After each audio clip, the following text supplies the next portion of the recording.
Kapolda Sumsel Irjen Pol Zulkarnain Adi Negara, ia mengatakan pihaknya saat ini telah mengumpulkan bukti-bukti untuk mengungkap identitas para pelaku perampokan yang terekam CCTV tersebut, serta melibatkan scientific investigation. Namun di sisi lain ia menyayangkan tindakan korban yang membawa emas senilai 1,6 miliar rupiah hanya menggunakan becak motor tanpa adanya pengawalan dari petugas kepolisian. Diduga pelaku terlebih dahulu mengintai korban untuk mengetahui serta mempelajari aktivitas dan kebiasaan korban.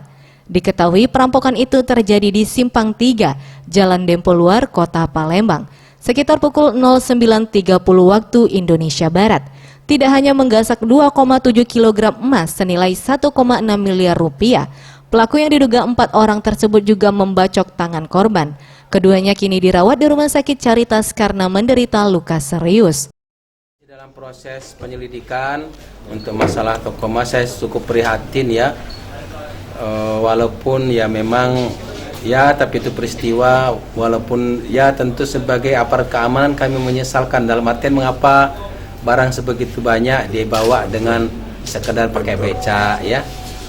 Kan dia itu mohon maaf kan bukan kami ya artinya ini pembelajaran kan dia itu banyak hartanya ya.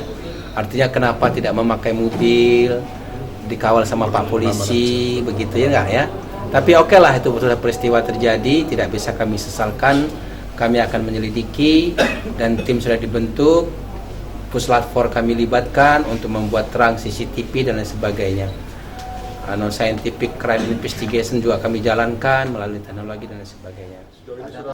Tim Liputan Sriwijaya TV.